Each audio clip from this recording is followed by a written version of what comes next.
So call me back. Okay, I love you. Bye.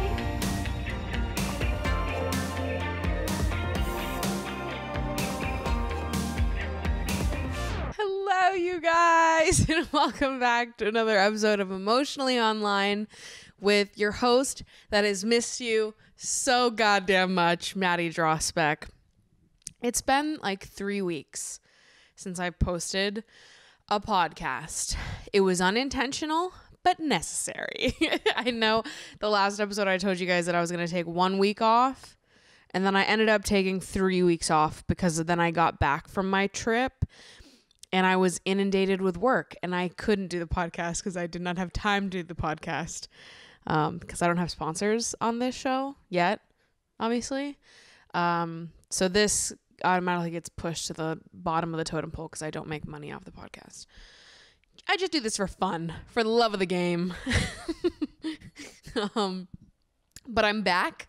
I'm here, and I'm so excited. Could not be more excited to be back and here with you guys right here, right now, because lately the podcast is my favorite thing to make. Just sitting and chatting, just sitting and having a chat. We're going on like day 4 of rain in New York right now, and it's looking like tomorrow we're gonna get day 5, which I have been living and loving for. I feel rejuvenated. It's cold outside, it's rainy, and I just have to sit inside, sip my cup of tea, put on fake fireplace noises on my TV, read my book, and look out the window longingly. Like, that's what I wanted. All summer I was complaining because I was like, boo, everyone get back inside your homes. It's too hot outside. We hate it here.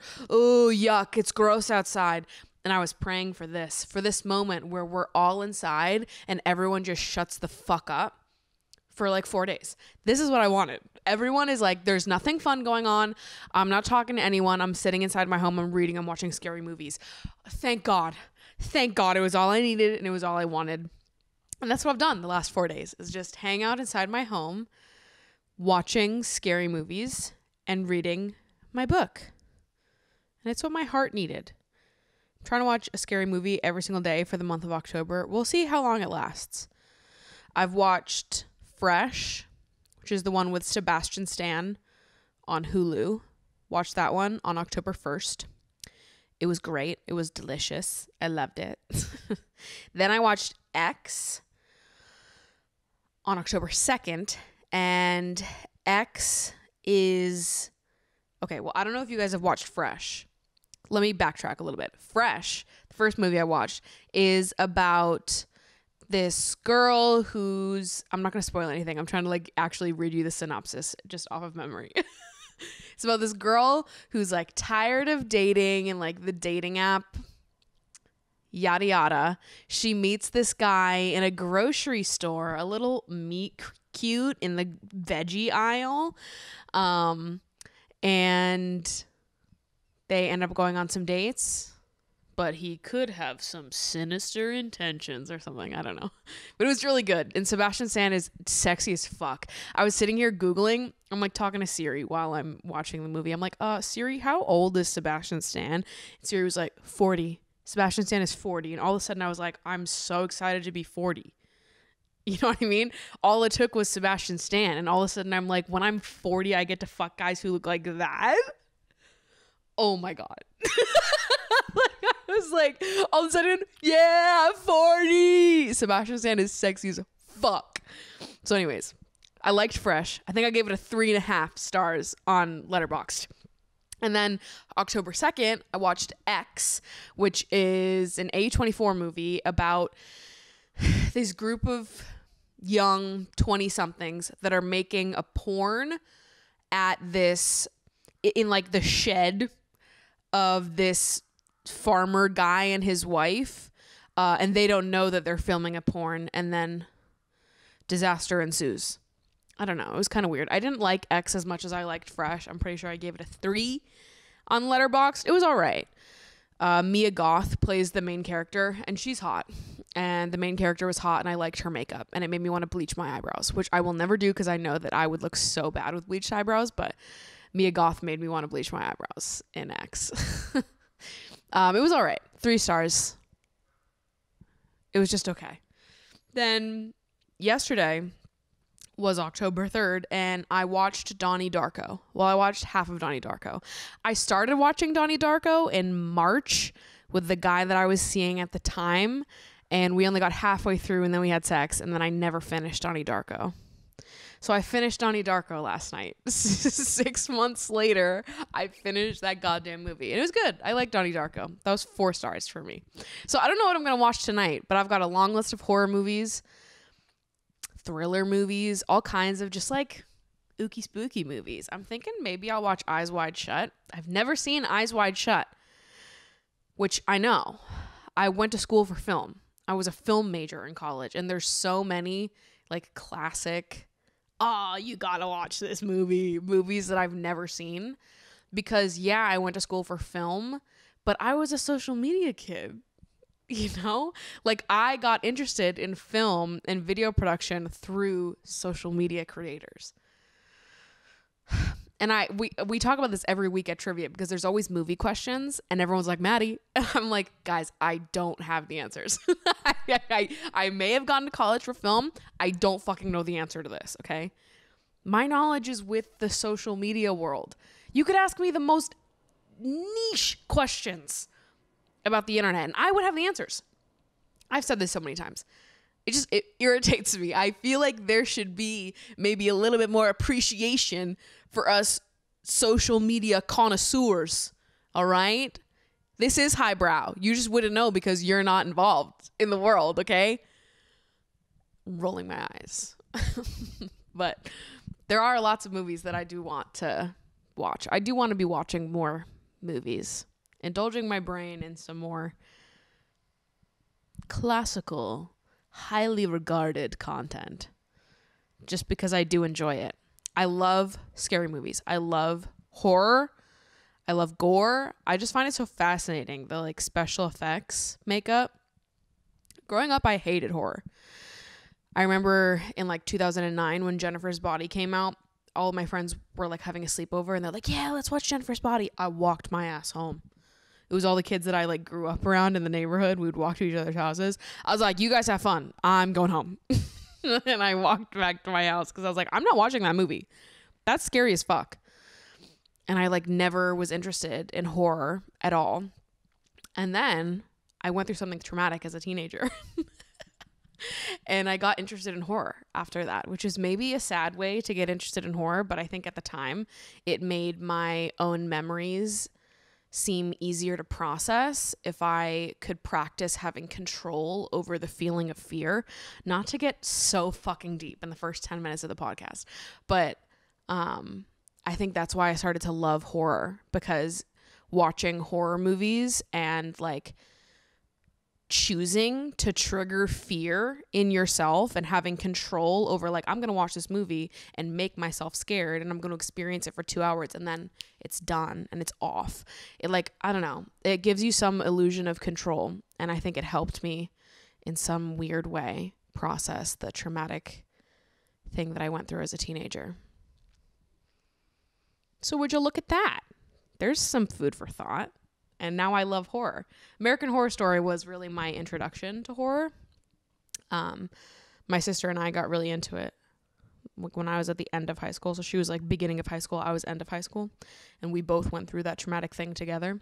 I don't know if she feels the same way that I do. But we both got into American Horror Story together. And it like triggered a love of horror for both of us. Big American Horror Story fans. Obviously, I have an American Horror Story tattoo. For those who didn't know, now you know. And when I was in college and I was doing film stuff, I was mostly interested in making horror films, experimental horror films. My favorite horror movies are the ones that you leave and you're like, what the fuck just happened? It's why I love Hereditary. It's why I really loved Mother. I love movies that are like super metaphorical and experimental, and they have like elements of horror, but you leave the theater being like, what? It just like brings me great joy. It's like the merging of poetry and horror, and it's beautiful. It's beautiful stuff. So anyways, trying to consume more of that this month and just have an ooky spooky fall. Because this is my favorite time of year. I'm so happy in the fall, which is ironic because I've actually had kind of a challenging week, but I'm in a great mood today, dude. I'm kind of like feeling like I'm on the up and up, which is great because yeah, I have had a hard week emotionally. Posted a little bit about it on my Instagram. Just have been struggling with shame and processing shame that I feel and why I feel that shame, where the shame comes from. Doing a lot of great work in therapy.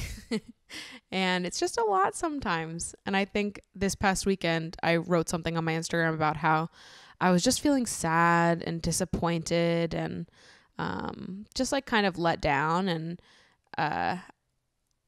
it's hard not for shame to pop up when I feel those things. And I wrote something about how I'm not going to let shame eclipse my disappointment and sadness and make me feel embarrassed for caring in the first place.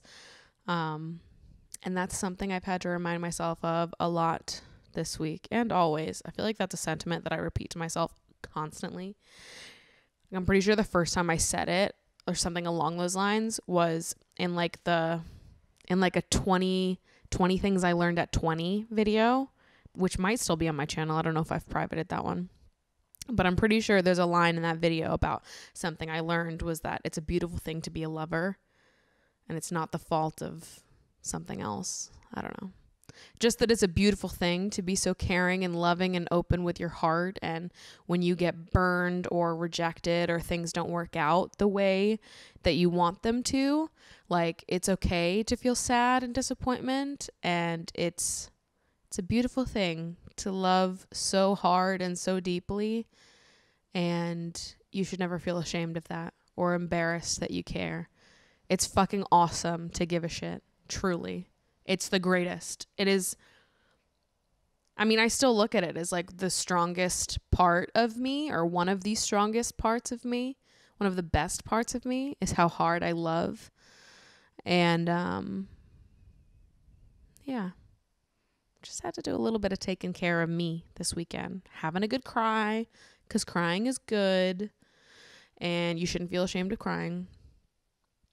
It's good to process those emotions, get them out, let yourself feel what you have to feel. We're not going to demonize any emotion over here.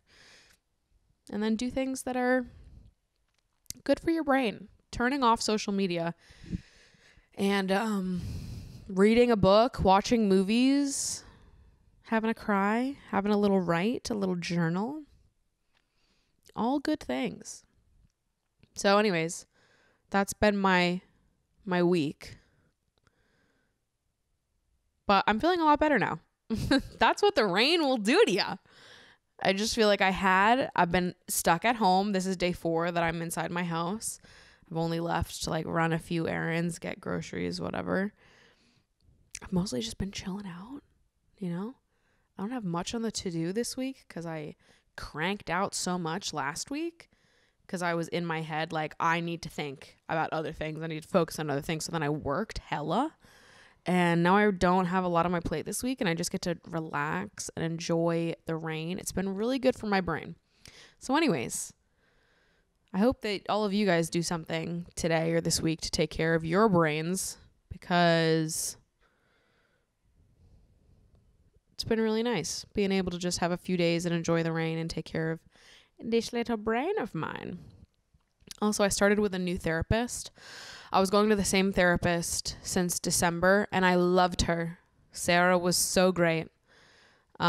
December through August, I was with one therapist and then she left the practice. So I had to get a new therapist if I wanted to stay within my doctor's office. And I did want to stay within my doctor's office because my doctor's office is like everything. It's like I do primary care, gynecology, and my therapy all under one thing. And it's just easier for me and for the insurance to all go through one place. Anyways, I didn't want to fuck with it. So I was like, yeah, she's leaving the practice. So I'm just going to get a new therapist that's within the doctor's office. So anyways, I've been with a new therapist for the last 3 weeks and she's amazing.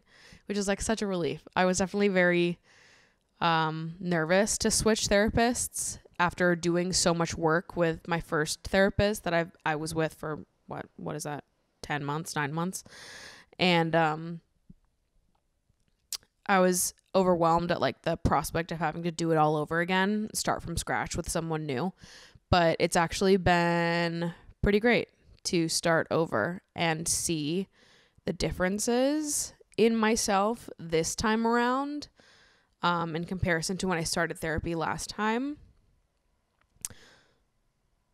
My initial therapist pointed this out. She was like, when you go through the process of like catching this new therapist up on the last 25 years of your life, you'll probably notice that certain things feel more important to share than others, or maybe things that you once believed you don't believe anymore. And I think that has been interesting, just to getting, this initial few sessions with my new therapist, is like, as overwhelming as it was to be like, okay, I've got to start over and re-explain my life to a new therapist.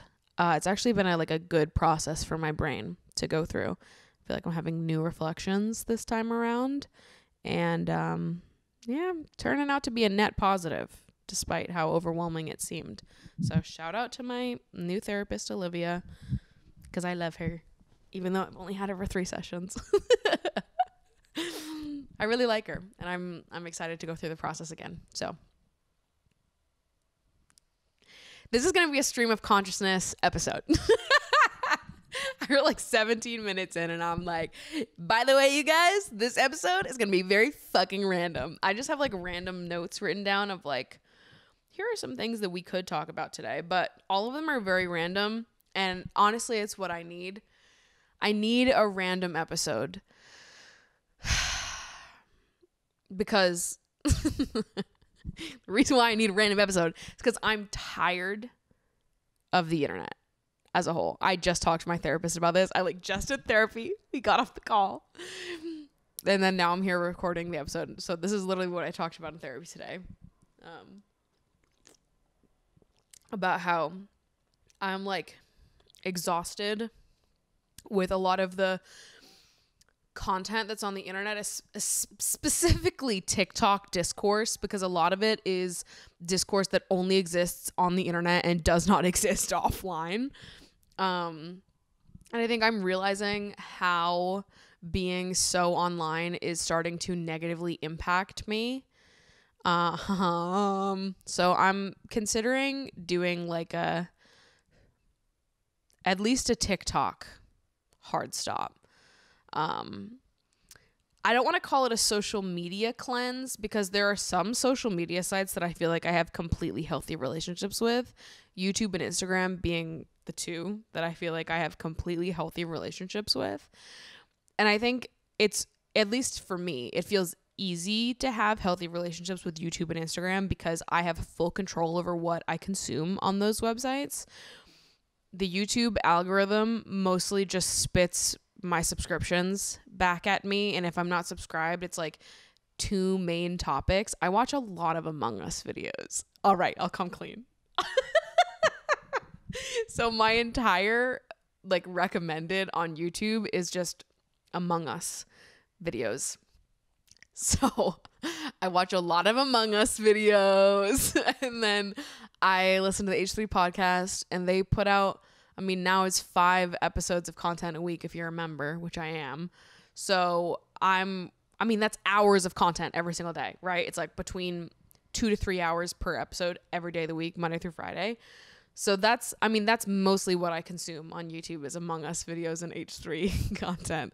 And then I watch other people's videos intermittently, but that's the only stuff that I'm on a regimen with consuming at this point, which feels good for me, because if I watch too much content on YouTube, I have noticed that I start to compare myself to other people.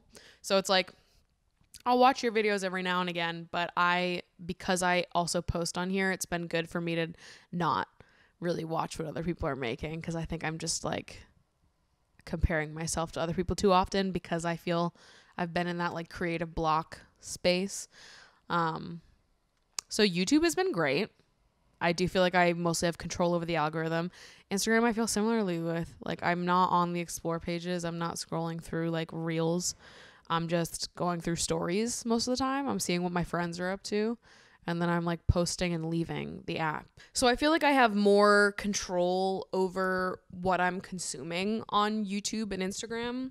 It feels more curated. It's not like I'm constantly being thrown videos of shit that I would never otherwise be interested in.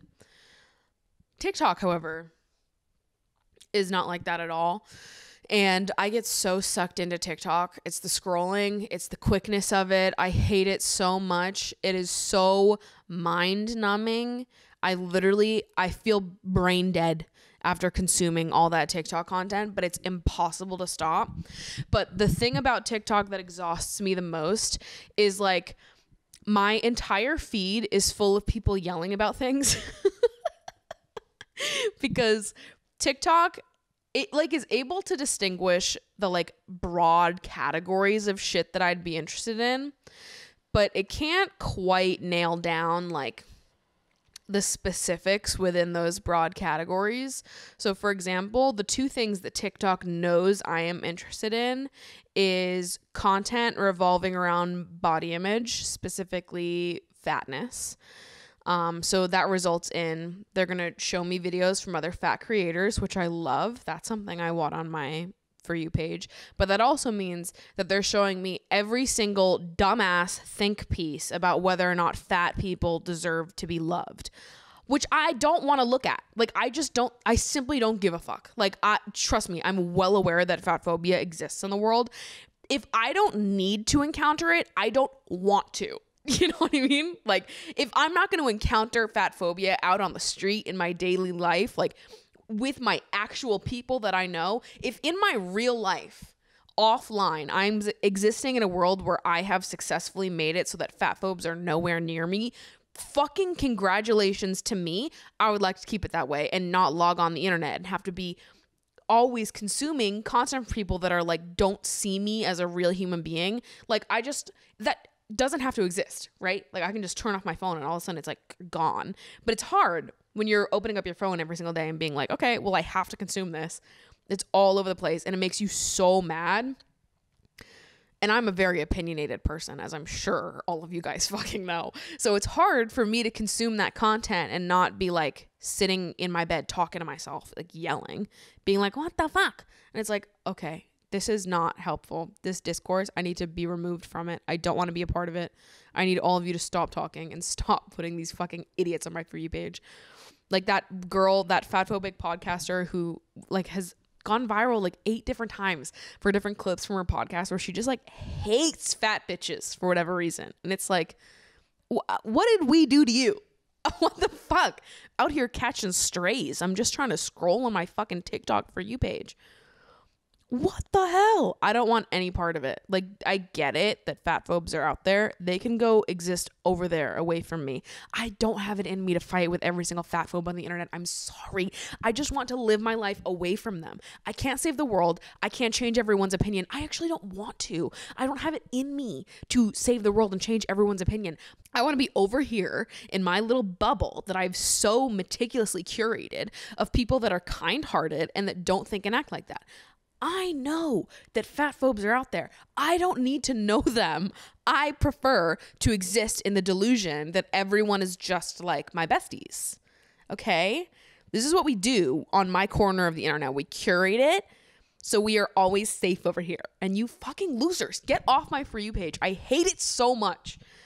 I'm like, I don't need to be involved in this. So TikTok knows that I want body image content, so they serve me everything. Same goes with dating. They know I'm interested in dating content, so they serve me every piece of dating content imaginable. Now, if any of you are on that same side of TikTok too, on dating TikTok, you know that 90% of dating advice on TikTok is trash. It's trash, garbage. Like, it's the worst shit ever. It sees everything as so black and white. It sees the human experience as black and white. I was just talking to my therapist about this. I was saying that The amount of videos I see on my For You page every single day that like say something along the lines of, this is just one example. This is what I used in therapy as the example because this is what I saw this morning, was a video of someone being like, if you're dating someone and they say they're not ready for a relationship, like I need you to be for real right now. They're lying to you. They actually just aren't into you. Which I just think that content like that serves no real purpose other than to make people more insecure. I don't think that's helpful. And also, it views the world in such black and white terms where in this universe, there can never exist a person who is struggling with themselves and doesn't have the emotional capacity to date and is aware of that, is self-aware of the fact that they don't have the emotional space to bring in a romantic partner. In that universe, there exists no such world where there are other reasons why someone might not be ready for a relationship. If someone says they're not ready for a relationship, they always actually mean, I don't fucking like you. Guys, I need you to be fucking for real right now. Like that is such a stupid way to view the world, where you see it black and white, where it's like this always equals this. If someone says I'm not ready for a relationship, there are 100,000 explanations for why that could be. Some of them maybe are lying to you, and it's just their cop-out way of saying I'm not personally interested in you.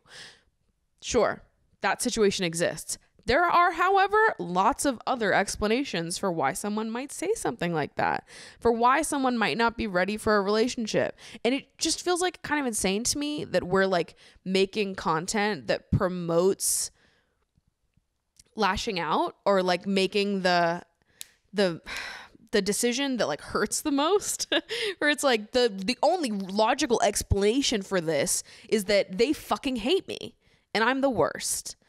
That's not good, and I just think it's bad. Like, why are we encouraging content like that when we could perhaps be making more content that approaches dating from the place of understanding and empathy?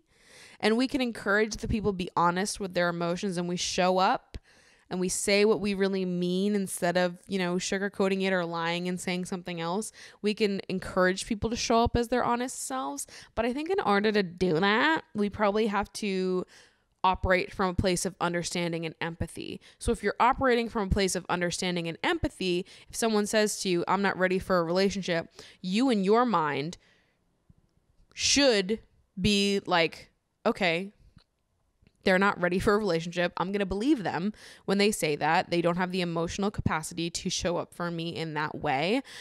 I'm so glad they told me. I'm so glad they were honest with me about that, because listen, there are a lot of people that wouldn't. There's a lot of people that would love to just be in a relationship with you, knowing that they can't give you the extent of what you give them, and just take it anyways. It's awesome that someone would be able to reflect and be like, you know what? You're great. This is great. I can't give you what you deserve. I can't be on your level right now. I don't understand what I want in a relationship, so it's hard for me to give you what you want. I'm not ready for this. I need to do some more inner work and self-reflection. There's so much more room there to feel good about ourselves and to leave the situation feeling like, you know, c'est la vie. Some things work, some things don't. This is fine though. We ended on fine terms. Than to be like, oh, well, this ended because he's a liar and he hates me. That doesn't feel good, does it? Why do we want that? We don't want that. And there's a world of other options here. Why are we choosing to view it in such black and white terms, especially when those black and white terms make us feel worse about ourselves? So anyways, this is just one example, but I feel like a lot of dating TikTok is just like that, where it's people like starting discourse that is like totally unhelpful. And it's seeing the world in black and white terms that make you feel worse about yourself. And I feel like I see so much content like that on my For You page. And one part of my brain watches it and is like, this is ridiculous. Why would anybody see the world like this? This is such a sad way to view other people and love and sharing in that with other people. It upsets me. As a hopeless romantic, it upsets me. You're upsetting the bitches. Ugh. But there's a lot of like big TikTok creators in the dating space that make content like that. And it stresses me out because I'm like, oh my God, I see videos like that and they have like 100,000 likes on it. And I'm like, oh my God, this is bad. There's a lot of people who think like this. And I start to like freak out a little bit because I'm like, am I in the minority now? Like, is it me versus like a majority of people who see dating as black and white? And I start to freak the fuck out because I'm like, is this what I'm up against? Like, is this how the majority of people see each other? Is this how people are feeling when they're interacting with people on a daily basis? And I start to panic and be like, is this the world? Is it, wow, what's happening? And it makes me freak out because I'm like, there's no way that this many people think like this. But then they do.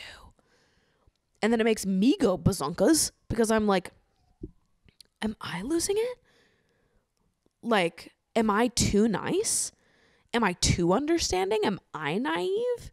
Because I'm choosing to lead with understanding and empathy and live in a world where there exists multiple options for explanations of things and we don't always have to choose the most negative thing ever to tell ourselves. Like, it just seems unproductive. So anyways, I hate dating TikTok so much. It's unbelievable. They give some of the worst dating advice I've ever heard in my entire life. There's some dating content creators that I think give fantastic advice. Finding Mr. Height is one of them. I love her. She makes like a bunch of dating videos and she's always so smart and introspective and gives great reflection points and is just like so healthy about it. Her content makes me feel at ease. But that's hard to come by on dating TikTok. It feels like there's a lot of, I'm not going to name drop the people that I think do it the worst, but I'm sure if you're on dating TikTok, you know what creators I'm talking about, where it's just like, it's like they see the world in very black and white terms. It's just hard to consume content like that all the time because it's like the two sides of my brain start fighting where I'm like, that's ridiculous. That doesn't make any sense. And then there's the other part of my brain that's like, but what if it does? And I'm like, no, we know better. But then the insecure side of my brain is like, but maybe we could latch onto that and use it as ammo to be mean to ourselves. And I say, we've grown past that. We don't do that anymore. But the other part of my brain says, but maybe it would be fun. Shut up. I'm over it.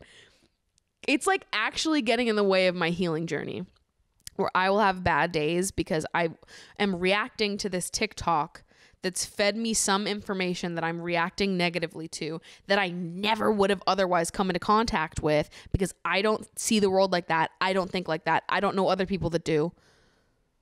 Or if I do, like if one of my friends is going to say something and that like sees the world, sees dating specifically in black and white, like we can sit and have a heart to heart and a conversation about it.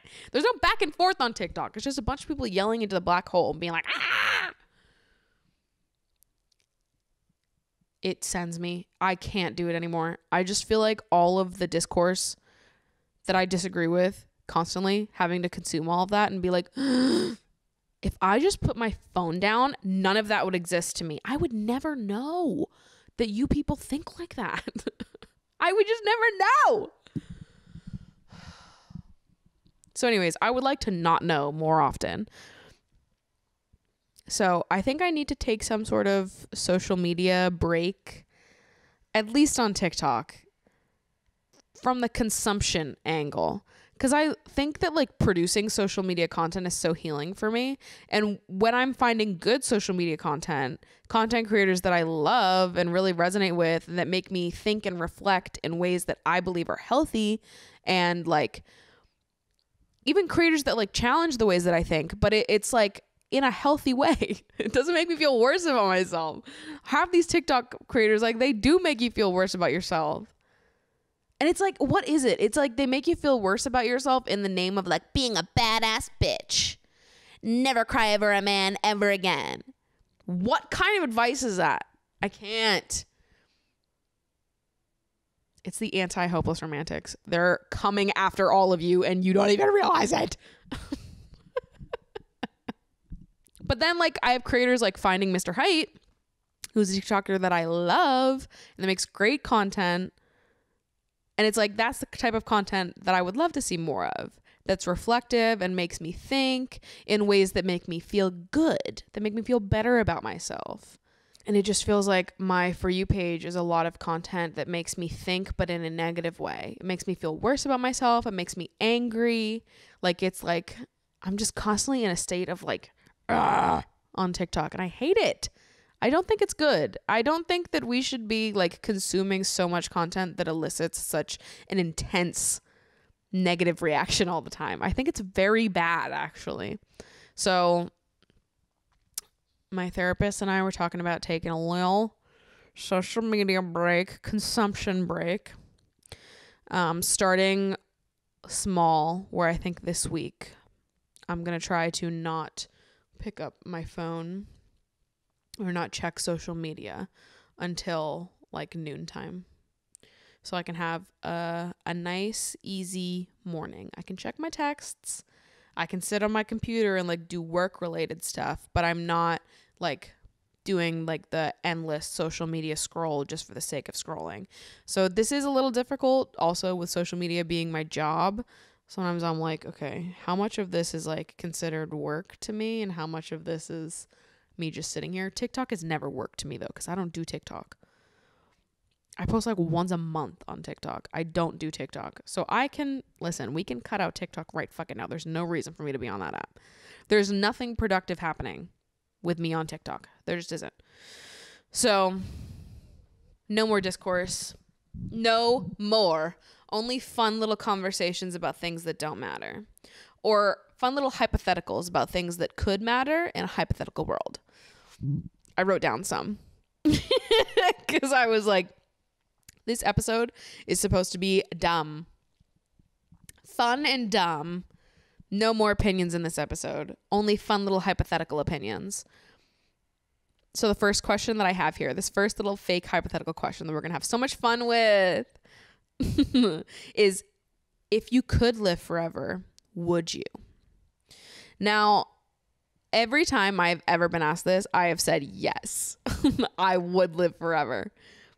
And I think I'm still going to say that. Like, if you gave me a special magic potion that could make me live forever, I think I would drink it. If you could also guarantee that I would live like a painless life. Because like, if you allow me to live forever, but then I develop some like super rare physical condition that makes my life hard to live.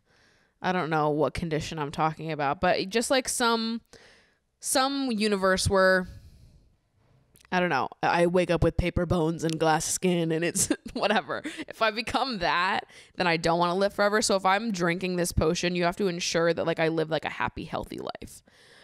I can get bored. I can deal with boredom or like monotony of living. And I think I could reinvent myself 100 times over. But it would be like the living in pain or in agony that I think I would be like, this sucks. So you need to guarantee that I would never have to live in pain or agony. Because I think that if it was expected that we would live forever,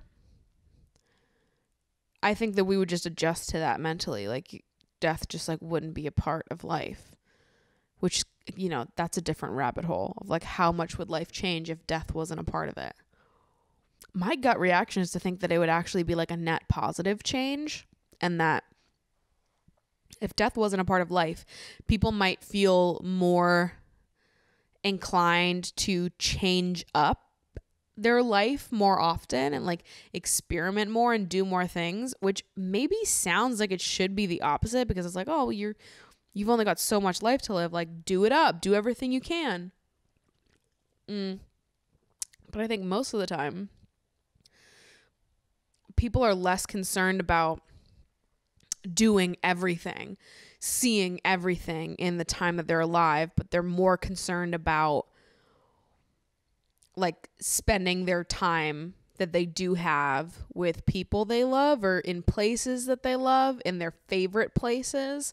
Like, I feel like it's more often that we would get like fixated on things because we know we don't have forever, and be like, well, I want to enjoy this thing forever because I love it so much. If you knew you were going to live forever, Would you be more like comfortable with switching up your life on a whim because you're never going to like run out of alignment with people? Or you have a, not that you won't ever run out of alignment with people, but you will always most likely be able to circle back to people and they'll still be here. How would work play into this though? Like if you were going to live forever, like does that mean there's no retirement? No money in this world. We don't need money. I think we just abandon money altogether. If we just were all like living forever and there's no such thing as death anymore, then like who gives a fuck about money, right? There's no possible way to die. We're here forever. I don't know. I say we go back to the world where we're like bartering with people for everything. So I don't know. Something to think about, I guess. This made up universe where nobody is allowed to die and death doesn't influence the way we live at all. And we don't have money for whatever reason. Okay. Next one. If you could remove the part of you that needs sleep, would you? If I could remove the part of me that needs sleep, would I? No. But I'll tell you why. It's not because I love sleep. No, ma'am. I feel like I could do without sleep, like as a sensation, right? I like relaxing, but I feel like I get the same type of rejuvenation or enjoyment out of like sitting and reading a book than I do from sleeping. Like it's not like I'm like, oh, I love sleeping. In a lot of ways, I don't like sleeping, actually. I hate naps. Fun fact about me, naps make me feel sick. I don't know why. I've always been like that, where every time I take a nap, I wake up and feel ill. I feel nauseous for the rest of the day. Don't know why. I've always been like that, though. I hate naps. I sleep like 9 hours every night. I get a good amount of sleep, but I'm not like sleep's biggest fan. Like I'm not a part of big sleep. But the reason why I say I wouldn't remove the part of me that needs sleep is because when you're a kid, and there's other situations as an adult where this applies, but I think the spot in life where I felt this the most is as a kid, when it's the night before Christmas and you have to sleep to get closer to Christmas morning. It's the only way. You could stay up all night if you wanted to, but that's going to be so hard because you're so excited for Christmas morning. So it's better to sleep and to like get yourself to fall asleep so that you can like, just waste away some of those hours. And I feel like if I couldn't sleep, excitement might kill me. Like, I feel like if you had to go through your entire life never being able to waste a few hours in like the blink of an eye by falling asleep, it would be really hard to like kill time in a way that isn't excruciating. So that's why I would want to be able to sleep, to kill time. Because I think sometimes having all those hours to just kill when you're excited about something is like, oh God, it's awful. It's so hard. Whereas like if I just have like time to chill, that's one thing that's different. It's like having to have time to kill when you're excited for something. It's like that time in between. I hate it so much. I need to be able to sleep through that period. So that's why. That's why I would want to still be able to sleep. This is maybe a deeper one. But what do you think happens after you die? I'm not a religious person. I never have been. I grew up Catholic, but my family's not really religious, so it's just more like a formality. But like I did communion and I got confirmed. I like went through all of like the Catholic education, whatever. None of my family is religious anymore. I think we used to go to church like once a year growing up. My dad is not religious. He never went with us. He used to stay home and call it the Church of Torin. That's his name. And Yeah, I've just never been very religious. I've never connected with any type of religion. I've not really ever believed in God. But all of that said, I actually do see myself as being spiritual, but not in a God way, and not extremely spiritual, just like a little bit spiritual. But I'm not religious at all.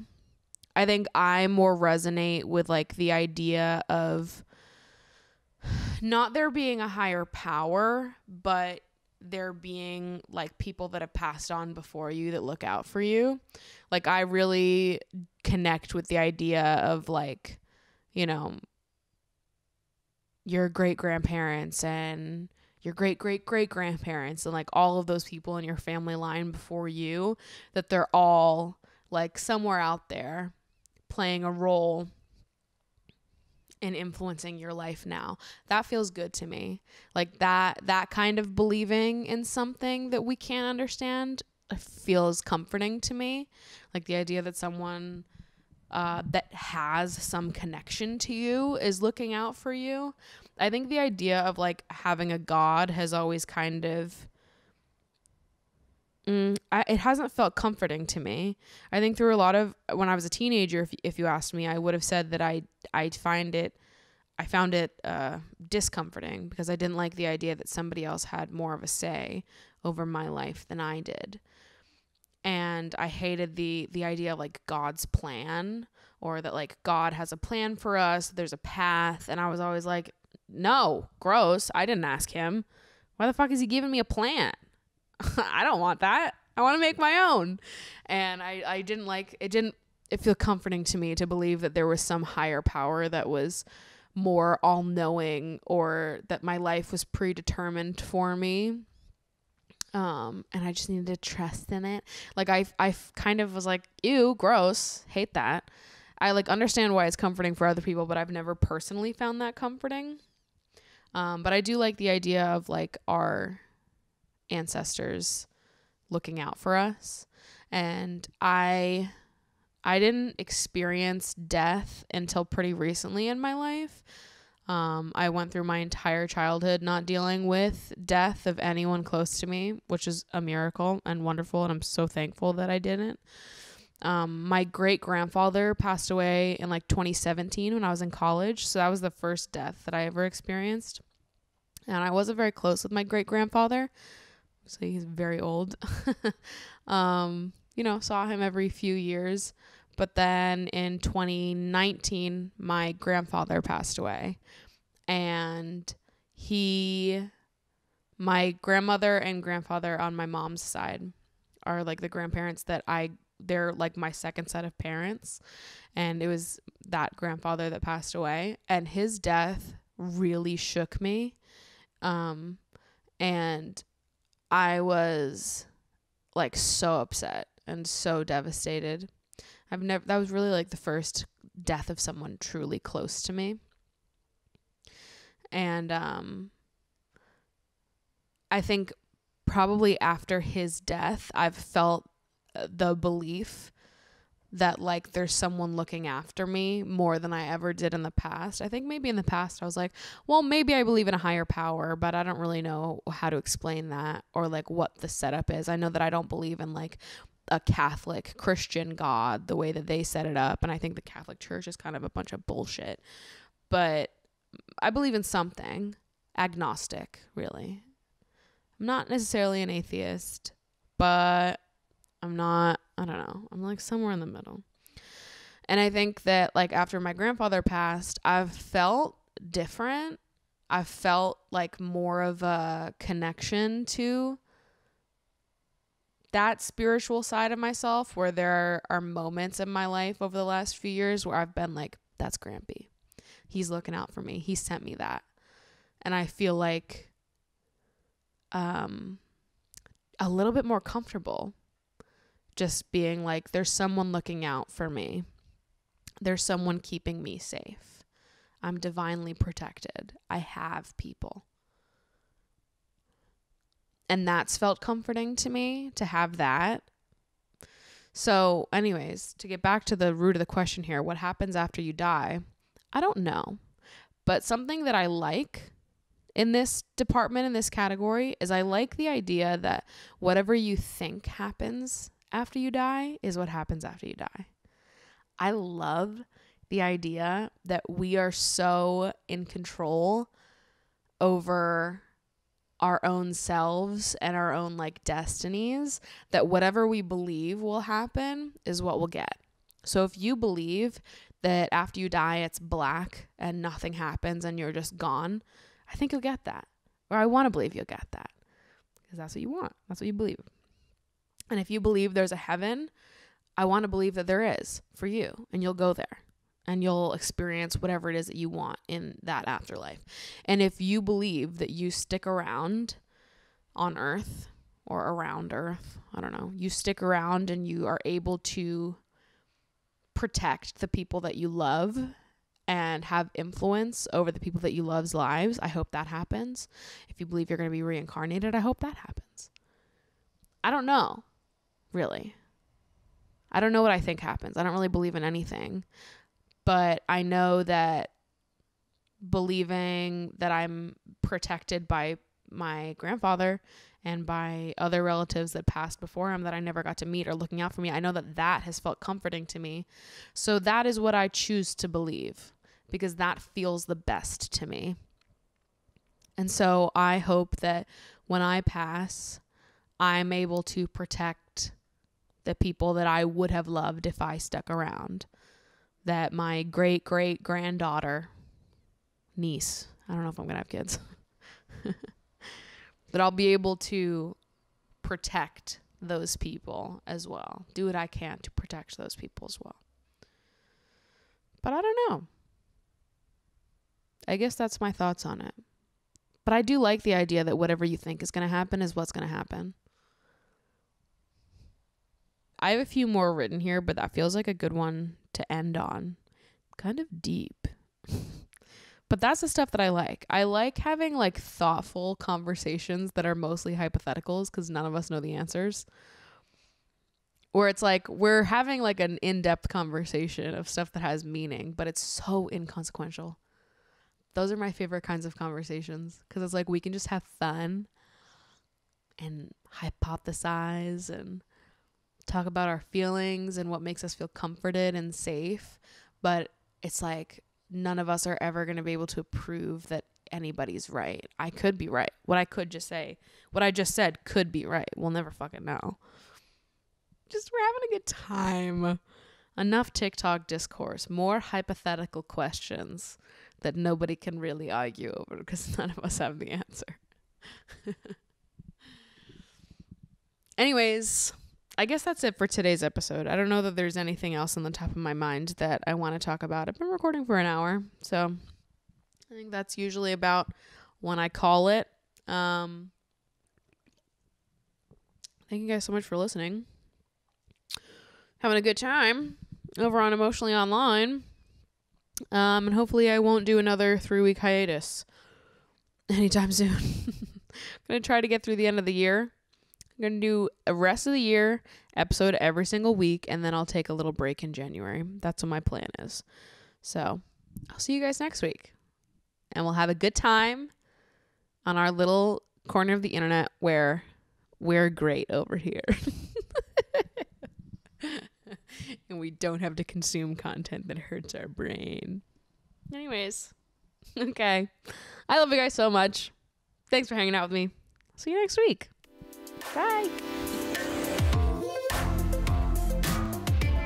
Okay, it's your turn. Truth or dare?